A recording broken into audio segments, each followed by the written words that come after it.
What up, sports fans? Welcome to the season finale of Who Wore It Best Jersey Royale. I'm your host, Kaylee Krish, as always, bringing you the stats, facts, and career highlights of the best athletes in the world. But on this show, we don't just talk about the greats. No, we pin them against each other and make them battle for a crown. How do we do that? Well, each week I pick a number from 0 to 99 and break down the career highlights of the 4 greatest athletes to wear that particular number.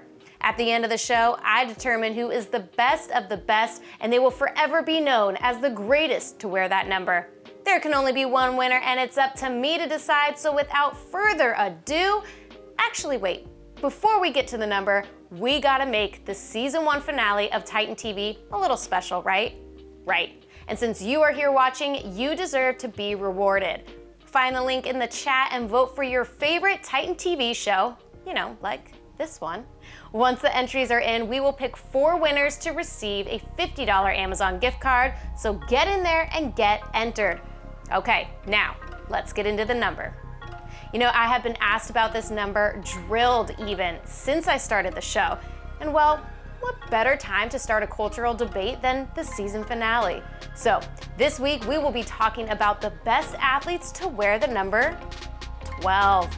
That's right, you all asked for it, so sit back, relax, and here we go.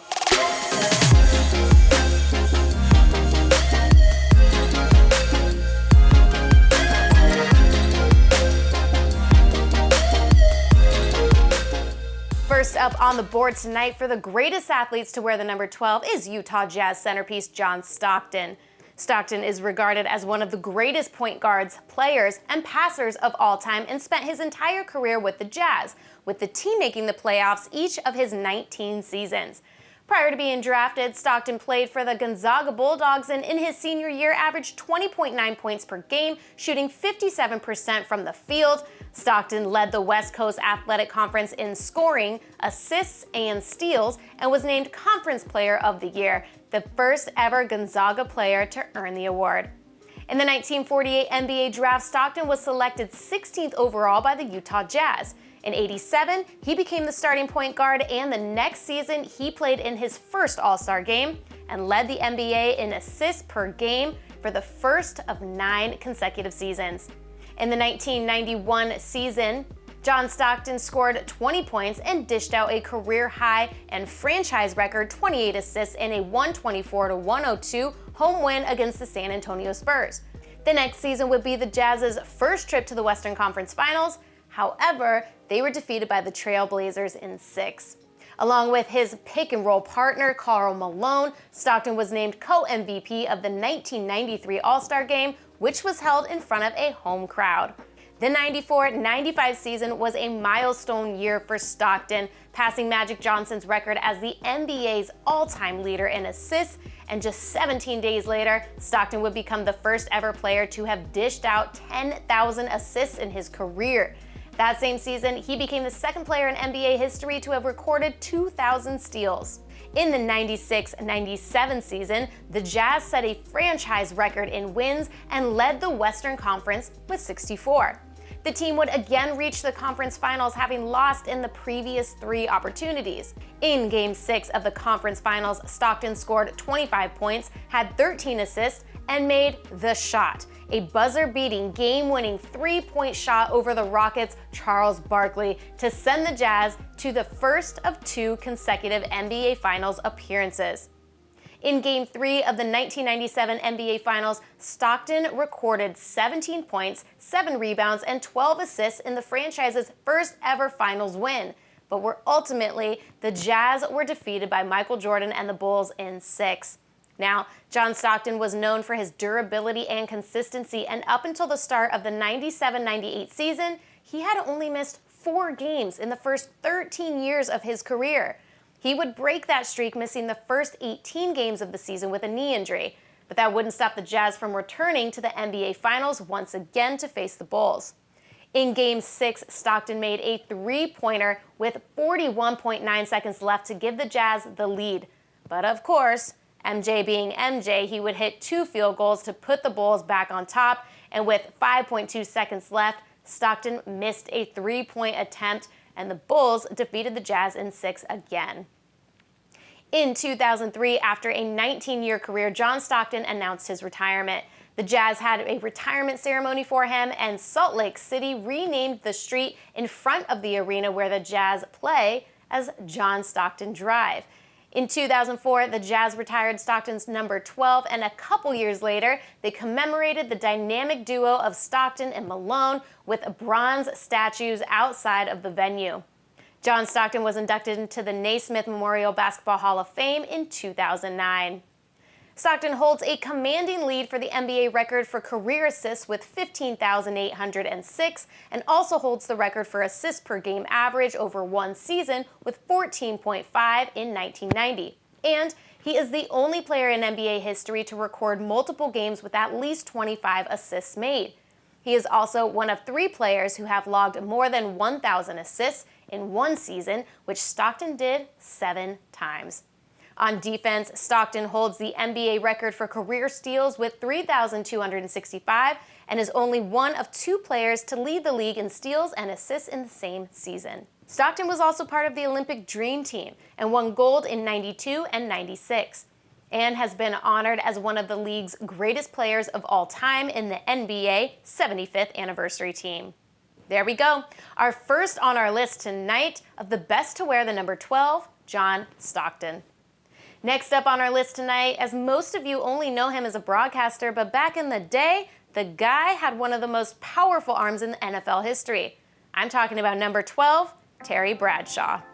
Yes, prior to being the co-host of Fox NFL Sunday, Terry was the quarterback of the Pittsburgh Steelers, winning 4 Super Bowls. Prior to his time at Pittsburgh, Bradshaw played football at Louisiana Tech University. In 1969, he was considered by most professional scouts to be the most outstanding college football player in the nation. As a junior in the 1968 season, he surpassed 2,890 yards, ranking number 1 in the NCAA, and led his team to a 9-2 record with a win in the Rice Bowl. In his senior season, he gained 2,314 yards, ranking 3rd in NCAA with an 8-2 record. Bradshaw graduated Louisiana Tech, owning almost all the passing records at the time, and was inducted into the school's inaugural Sports Hall of Fame, and later inducted into the state of Louisiana's Sports Hall of Fame. In the 1970 NFL Draft, Bradshaw was the first overall pick selected by the Pittsburgh Steelers, which had drawn the first pick after winning a coin flip tiebreaker against the Chicago Bears. Yes, after both teams were incredibly terrible with a 1-13 record. Bradshaw was the consensus first pick, so how differently would things have looked had he become a Bear? Someone should do the analysis on that for me, okay? Thanks. While it took Bradshaw a hot minute to adjust to the NFL, eventually he led the Steelers to 8 AFC Central championships and 4 Super Bowl titles. Now that Pittsburgh team had the steel curtain defense and a powerful running game with Franco Harris. However, Bradshaw's strong arm gave them the threat of the deep pass, which we know completely loosens up opposing defenses. Bradshaw was a part of one of the most famous plays in NFL history, the Immaculate Reception in 1972, with a pass to Franco Harris to beat the Raiders in the AFC divisional playoffs. En route to Super Bowl IX, the Steelers first faced the Oakland Raiders in the AFC Championship game, in which Bradshaw's 4th quarter touchdown pass to Lynn Swann proved to be the winning score in the 24-13 victory. The Steelers would face the Minnesota Vikings in their first Super Bowl in franchise history. This game was a defensive battle. In fact, the first score was the Steelers scoring the first safety in Super Bowl history. Bradshaw went 9 for 14 with 96 yards, 1 touchdown, and a passer rating of 108, and eventually led his team to a Super Bowl IX victory. The next season, the Steelers would find themselves back at the Super Bowl, and this time facing the Dallas Cowboys. Bradshaw more than doubled his passing yards from the previous year with 209, including a pass considered to some as the greatest throw of all time, a late 4th quarter 64-yard touchdown pass to Swann, released just in time before getting annihilated by defensive tackle Larry Cole.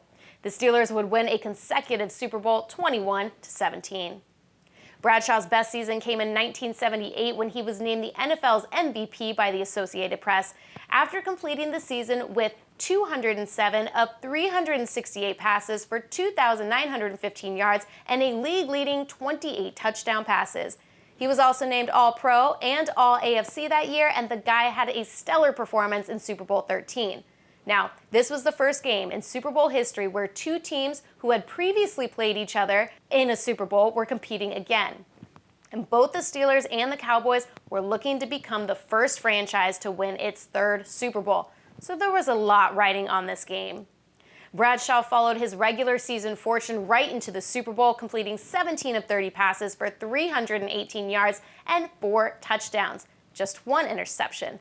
He would be named Super Bowl MVP in the Steelers' win over the Cowboys 35-31. And just a year later, Bradshaw would win his second Super Bowl MVP with a win over the LA Rams in Super Bowl 14, passing for 309 yards and 2 touchdowns. After facing an elbow injury in 1983, Bradshaw ended up retiring, finishing his career playing 168 regular season games played with 2,025 completions, 27,989 passing yards, and 212 touchdowns. Now, while the Steelers have not officially retired Bradshaw's number 12, it has never been issued since, so seems like sort of an unwritten rule. Bradshaw was inducted into the Pro Football Hall of Fame upon first ballot in 1989. We are halfway through our list tonight, folks, so let's keep the show rolling with our next candidate for the best to ever wear the number 12, Aaron Rodgers. That's right. Regarded as one of the greatest and most talented quarterbacks of all time, Rodgers has spent the entirety of his 18-year career, up until this point, of course, with the Green Bay Packers. He is a 4-time NFL MVP, Super Bowl champ, and Super Bowl MVP, and a list of other outstanding accomplishments that we will get to. Prior to being drafted to the Pack, Rodgers played for the California Golden Bears after transferring from Butte Community College. As a junior, Rodgers led Cal to a 10-1 record and a top 5 ranking at the end of the regular season, with their only loss coming to the number 1 team, USC. But in that loss, Rodgers would set some records. A school record for consecutive completed passes with 26, and tied an NCAA record with 32 consecutive passes completed in one game. Rodgers still holds the Cal career record for lowest percentage of passes intercepted at 1.95%. He would end up declaring for the NFL draft after that 2004 season. Aaron Rodgers had impressed NFL scouts with his final college season and was expected to be taken early in the 2005 NFL draft. So early, in fact, that most people thought he would go number 1 to the San Francisco 49ers, but for some insane reason, and Niner fans, you can explain this to me, please, but the Niners selected Alex Smith from Utah. Rodgers slid down to number 24, and my Pack picked him up. Thank God for that. As we know, Rodgers spent the first 3 years of his career backing up good old Brett Favre, which I personally think helped his career so much in the long run. He studied behind one of the best and luckily had a head coach in Mike McCarthy that cared about Rodgers' development and had him in quarterback school for 6 hours a day, several days a week, just working on skill and fundamentals, which got him ready for that 2008 debut. In his first season as a starter, he quickly proved to be one of the best, and the Niners could eat their hearts out, passing for 4,038 yards, 28 touchdowns, and only 13 interceptions, which is still the most interceptions he has ever thrown in a season. But I want to point out that in those early years, Rodgers was not a comeback kid. Even with 7 opportunities to do so, he just couldn't close out close games. So, if you know anything about the Rodgers of recent years, it is hard to imagine him not being able to win those close ones. In his second season, the Packers started out slow with a 4-4 record, but Rodgers quickly got them back on track, winning 5 straight, which he threw for 1,324 yards, 9 touchdowns, and 2 interceptions.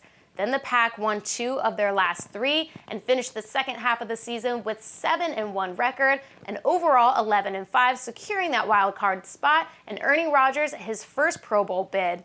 This season, the Packers set a new franchise record by scoring 461 total points, 3rd in the league. And Rodgers became the first QB in NFL history to ever throw for 4,000 yards in both of his first 2 years as a starter.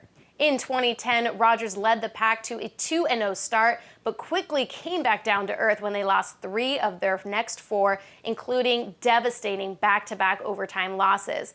At this point in the season, his play was not looking great, but the second half of the season, he would turn it back on, throwing 16 touchdowns to only 2 interceptions, completing 71.4% of his passes, and had a passer rating of 122. With only 2 games left in the regular season, the Packers found themselves at 8-6 and had to win the last 2 games and leave it to Rodgers to turn the team's gameplay around. In the first of those 2 final games, Rodgers completed 25 of 37 passes for 404 yards with 4 touchdown passes and had a passer rating of 139.9. And in the final game of the regular season, the Pack defeated the Bears 10-3 and earned their second ticket to the wildcard matchup. In the divisional round, Rodgers completed 31 of 36 passes for 366 yards and 4 touchdowns in the 48-21 blowout over the number 1 seeded Atlanta Falcons. It was the most points scored in Packers postseason history. During that game, Rodgers tied an NFL record for consecutive playoff games with at least 3 touchdown passes and also set an NFL record by becoming the only QB to pass for 10 touchdowns combined through 3 consecutive playoff games. Now the next week, in typical Packer fashion, they go from blowing out the number 1 team to barely beating the Bears. And how the Bears ended up in the championship game, I don't even know. But either way, the Packers were going to the Super Bowl. In Super Bowl 35, the Packers faced the Pittsburgh Steelers. Rodgers completed 24 of 39 pass attempts for 304 yards and 3 touchdowns, being named the Super Bowl MVP. In the win, he became only the 4th quarterback to record over 300 passing yards with at least 3 touchdown passes and no interceptions in a Super Bowl. The next season, us Packer fans were on cloud 9, getting off to a 13-0 start, tying the NFC record for most consecutive wins to start a season. They would finish that season with a 15-1 record, and Rodgers would finish with 4,643 passing yards, 45 touchdowns, and 6 interceptions, good for a passer rating of 122.5, which is still the highest single-season passer rating in NFL history. Rodgers also won the league's MVP award, receiving 48 of 50 votes. Rodgers' 2011 season was later ranked as the 3rd greatest passing season of all time and is regarded as the most efficient. But of course, to the utter disappointment of Packer fans, especially me, the Pack couldn't make it past the divisional round after having a first-round bye and lost to the eventual Super Bowl champs, the New York Giants. In the 2012 season, Rodgers led the league for the 2nd straight year in passer rating with 108. Touchdown passing percentage was 7.1, and touchdown to interception ratio with 4.875, while finishing 2nd in touchdown passes with 39. Jumping to the 2014 season, Rodgers' famous relax season. After starting the season 1 and 2, critics were skeptical of the Packers, to which Rodgers replied, "Relax," and went on to a 4-game win streak, which Rodgers threw 13 touchdowns and no interceptions. I really think that this was the year where Rodgers would start to show signs of being the guy that you wanted to close the game out during close games. In Week 6 against Miami Dolphins, Rodgers led the Packers to a game-winning drive with less than 2 minutes remaining. He completed 4th and 10 pass to Jordy Nelson and mimicked a Dan Marino famous fake spike play by completing a pass to Davante Adams. He finished it off with a TD pass to win the game 27-24. In Week 10 against the Chicago Bears, Rodgers became the 2nd player in NFL history to throw 6 touchdown passes in the first half and set records in that game, including most touchdown passes of 70 yards or more with 16, breaking the previous record held by Brett Favre and Peyton Manning, as well as the most consecutive touchdown passes without an interception at home, also previously a record held by Brett Favre and Peyton Manning. And finally, he became the first quarterback to ever have 10 touchdown passes against the same team in a season. In Week 11, Rodgers set a record for most consecutive attempts at home without an interception, breaking Tom Brady's record of 288 consecutive attempts. In Week 13, the Packers would face the New England Patriots at Lambeau Field, which marked the first time Tom Brady and Rodgers would face each other as starters. That's right, 12 against 12. Rodgers went 24 for 38 with 368 passing yards and 2 passing touchdowns in the 26-21 Packers victory against the Patriots. Now, is this foreshadowing tonight's battle? We shall see. Rodgers finished the 2014 regular season first in touchdown to interception ratio with 7.6. He set an NFL record for most consecutive pass attempts at home without an interception with 512 and touchdown passes with 41. He was voted the NFL MVP and was named NFC Offensive Player of the Year, FedEx Air NFL Player of the Year, and named as the first QB to the AP All-Pro team, receiving 44 of the votes, with the runner-up receiving just 3. And of course, we can't finish up talking about Rodgers without mentioning his last 2 back-to-back MVPs. During the 2020 season, Rodgers became the 11th player in history to eclipse 50,000 career passing yards. He also threw his 400th career touchdown pass. He would finish the season with 4,299 passing yards, 48 passing touchdowns, and 5 interceptions. His passing TDs set a new franchise record. Rodgers led the league in numerous categories, including completion percentage, touchdown passes, and passer rating, winning the NFL MVP for the 3rd time.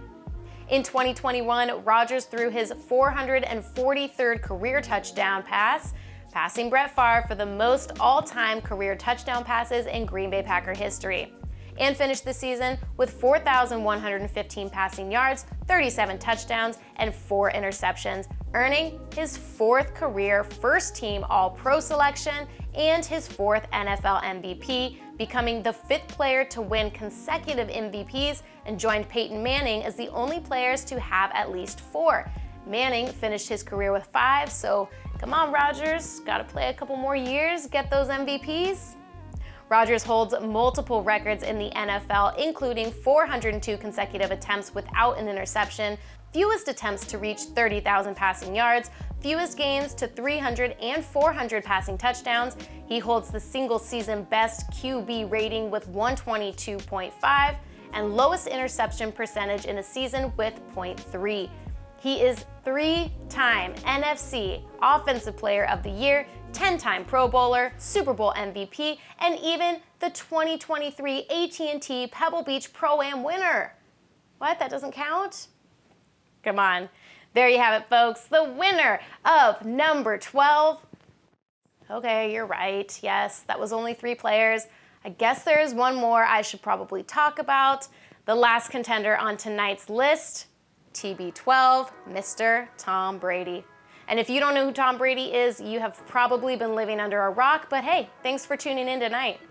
Brady played 23 seasons in the NFL, 20 of those for the New England Patriots, and his final 3 with Tampa Bay. He is also pretty widely known as the GOAT, so let's just see if those stats track.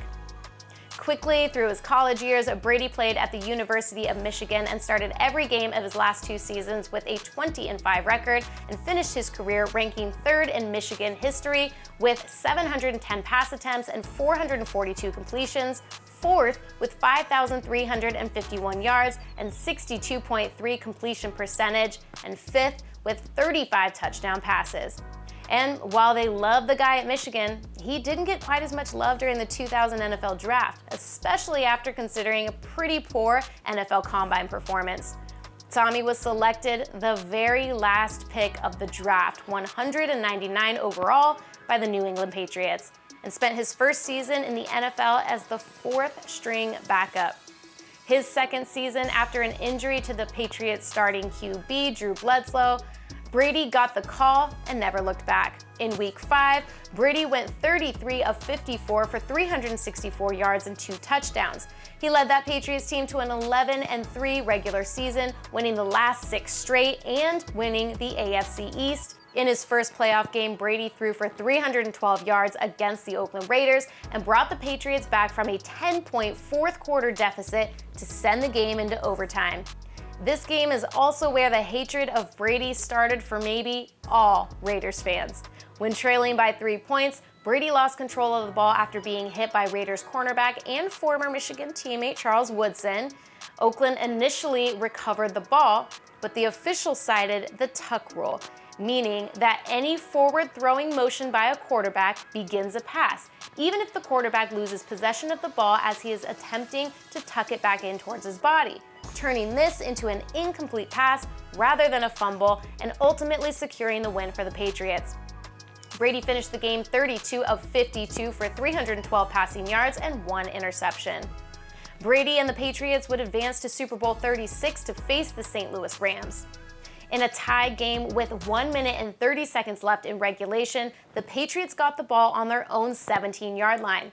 Brady drove the offense down the field to the Rams' 31-yard line before spiking the ball with just 7 seconds left. Kicker Adam Vinatieri converted a 48-yard field goal to give the Patriots their first ever Super Bowl win. Brady was named MVP after throwing for 145 yards, 1 touchdown, and no interceptions. And spoiler alert, that would be his first of 5 Super Bowl MVPs. The Super Bowl champs would miss the playoffs in the 2002 season, marking the only time in his 23 career that Brady would miss the playoffs. Brady and the Patriots would go back-to-back with Super Bowl wins in the 2003 and 2004 season. In 2003, after opening the season 2-2, Brady led his team to 12 consecutive wins to finish the regular season 14-2 and win the AFC East. He finished his regular season with 3,620 passing yards and 23 touchdowns. And in Super Bowl 38, Brady and the Pats won 32-29 over the Carolina Panthers, and he was named Super Bowl MVP for the second time when he threw for 354 yards with 3 touchdowns and set the record for most completions by a quarterback in Super Bowl with 32. In 2004, Brady helped the Patriots set an NFL record with 21 straight wins dating back from the previous year, an accomplishment actually honored in the Pro Football Hall of Fame. The Pats would win the AFC East title for the 3rd time in 4 years and finish with another 14-2 record. Brady finished the season throwing for 3,692 yards and 28 touchdowns with a 92.6 passer rating. The AFC Championship game was Brady's best performance of the season, beating the Steelers 41-27 and against the NFL's best defense nonetheless, having a passer rating of 130.5. In Super Bowl 39, Brady threw for 236 yards and 2 touchdowns to defeat the Eagles 24-21 and capturing their 3rd championship in 4 years. After missing 2 Super Bowl appearances in 2005 and 2006, the Patriots overhauled their receiving corps and gave Brady some new toys to play with. TB led the Patriots to the first 16-0 regular season in NFL history, outscoring opponents by an average score of 37-17. He also gained numerous career, franchise, and NFL records and milestones in the process. In Week 6 against the Dallas Cowboys, he had a career-high 5 passing touchdowns in a 48-27 win. That win tied him with Hall of Fame quarterback Roger Staubach, another number 12 who I'm giving honorable mention to right now, for the most wins ever by a starting quarterback in his first 100 regular season starts with 76. The next week, he had another record day with a career-high 6 passing touchdowns, setting franchise record, and had his first perfect passer rating in that game. And during the last game of the season, Brady threw his 50th touchdown of the season, breaking Peyton Manning's single-season record of 49. He finished the season with 4,806 passing yards, 50 touchdowns, 8 interceptions, and a career-high 117.2 passer rating. For his effort, Brady was named MVP and Offensive Player of the Year and honored by the Associated Press as their Male Athlete of the Year. The Patriots' divisional round in the 2007 season, Brady finished the game with 26 completions in 28 attempts, a completion rate of 92.9%. That mark was the highest single-game completion percentage in NFL history. And with that win against the Jaguars, the Patriots matched the undefeated 1972 Miami Dolphins as the only team to win 17 consecutive games in one season. In Super Bowl 42, going for what would have been only the 2nd team in history to finish with a perfect record, the New York Giants were just too much for Brady and the Patriots, and they were defeated 17-14. In 2010, Brady became the fastest quarterback to achieve 100 regular season wins, also earned his 2nd perfect passer rating, and set a record of 26 consecutive regular season home wins, breaking Brett Favre's record, something Brady would continue to do throughout his career. That season, he threw for 3,900 yards with 36 touchdowns and only 4 interceptions, earning him the AP NFL Offensive Player of the Year, and by unanimous decision, he won the MVP award, becoming the first player to win unanimously. Brady opened up the 2014 season 2 for 2, but would go on to help lead the Patriots to a 7-game winning streak. In that stretch, he had 2 games with 4 touchdown passes and 1 game with 5. Brady clinched his NFL record 12 AFC East divisional titles and would go on to play in his 6th Super Bowl, breaking a tie with John Elway for most career Super Bowl appearances by a quarterback. In Super Bowl 49, Brady completed 37 of 50 passes for 328 yards, 4 touchdowns, and 2 interceptions. He led a 10-point fourth-quarter comeback as the Patriots defeated the Seahawks 28-24, giving Brady his 4th Super Bowl ring, tying him with Joe Montana and our other contender tonight, Terry Bradshaw, for most Super Bowl victories. He was named Super Bowl MVP for the 3rd time. Now, Brady started breaking more and more records, including in 2015, his 161st career victory would surpass Brett Favre's record for most regular season wins by a starting quarterback with a single team. And in 2016, he completed his 444th career regular season touchdown pass with one team, again breaking Brett Favre's record with the Green Bay Packers. The Patriots would get back to the championship in Super Bowl 51, the infamous 23-3 game where the Falcons led midway through the 3rd quarter, and somehow Brady and the Patriots scored 25 unanswered points to tie the game at the end of regulation, which resulted in the first overtime in Super Bowl history, where Brady led the offense down the field to score a touchdown and win the game 34-28, completing the largest comeback win in both team history and Super Bowl history, winning Tommy's 5th Super Bowl ring, which set a record, and set another record, winning his 4th Super Bowl MVP award. Now we're going to skip through a few years, and just to note, between 2017 and Brady's final season with the Patriots in 2019, he would win one more league MVP and his 6th Super Bowl win, tying the Patriots for the most Super Bowl wins in NFL history, as well as Tom becoming the first player to win 6 Super Bowls. In 2020, Brady signed with the Tampa Bay Buccaneers, finishing his first season with 4,633 passing yards, 40 passing touchdowns, and 12 interceptions, and ended a 13-year playoff drought for the Bucs. When the team advanced to the NFC Championship game, Brady threw for 280 yards, 3 touchdowns, and 3 interceptions in a 31-26 win over Aaron Rodgers and the Green Bay Packers. Super annoying, but also historic as the two statistically proficient number 12s battled it out in the postseason for the first time in their careers. The win would give Brady his record-extending 10th Super Bowl appearance, made him the 4th quarterback to lead 2 different teams to the Super Bowl, and 2nd QB to reach the Super Bowl in 2 different conferences. The Bucs would face the Kansas City Chiefs in Super Bowl 55 and became the first team to play in their home stadium.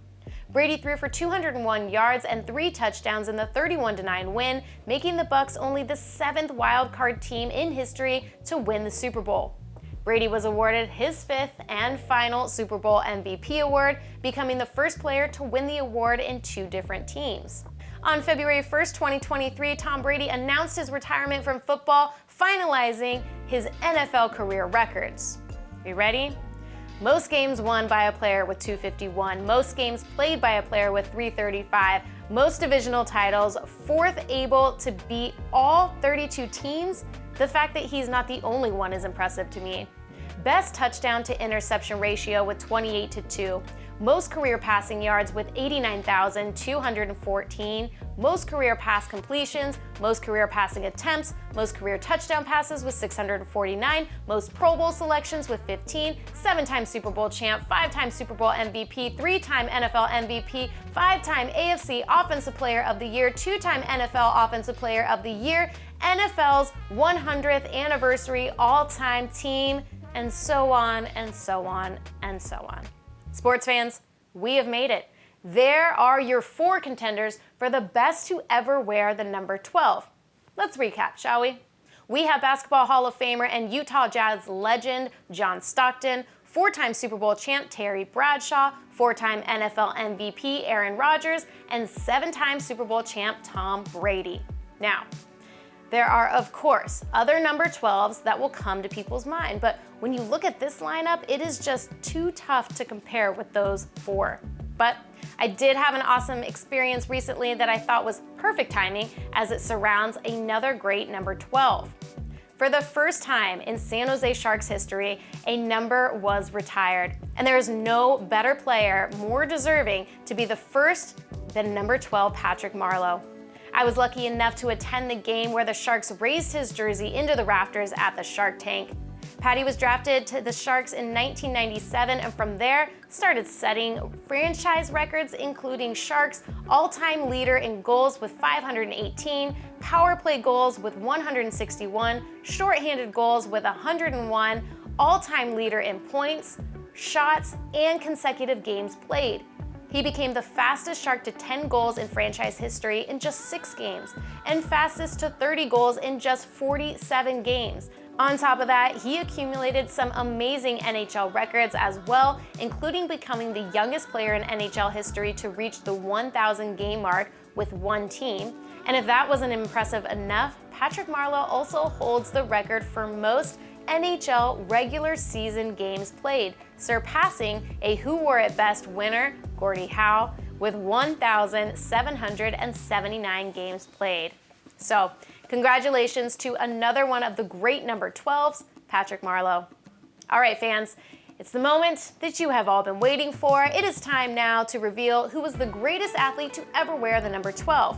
We have some amazing contenders in here, and quite frankly, most people probably already know who I believe is the best to wear the number. So, without further delay, the greatest athlete to ever wear number 12 is Tom Brady. I know, you guys were all expecting me to go Rodgers, I get it, and while I'm a die-hard Packers fan, I'm also a football fan, and what Tom Brady has been able to do is incredible. There is a reason why they call him the GOAT. 23 years in one of the most physical sports is almost unimaginable, especially when you consider that he only had one season where he couldn't start due to an injury, only had one season where he didn't make the playoffs, and just one season with a losing record. Tom Brady wasn't just in the league for half of his life, he was the league. He is the most decorated football player of all time and holds more NFL records than I can list off. So, there is no doubt Tom Brady is the greatest to wear the number 12. There we go. Season 1 is in the books. I hope you all enjoyed this ride as much as I did, and remember, you can take a look back at all the numbers I have covered this season by going to the Titan Media Collective YouTube page, go to the playlist, and click on Who Wore It Best to get your fill of all the great numbers while you're waiting for Season 2. That's right, I will be back for Season 2 of Who Wore It Best Jersey Royale. I mean, come on, we have so many more numbers and so many more athletes to watch battle it out. Until then, I'm Kaylee Krish, this is Who Wore It Best, and I'll see y'all next time.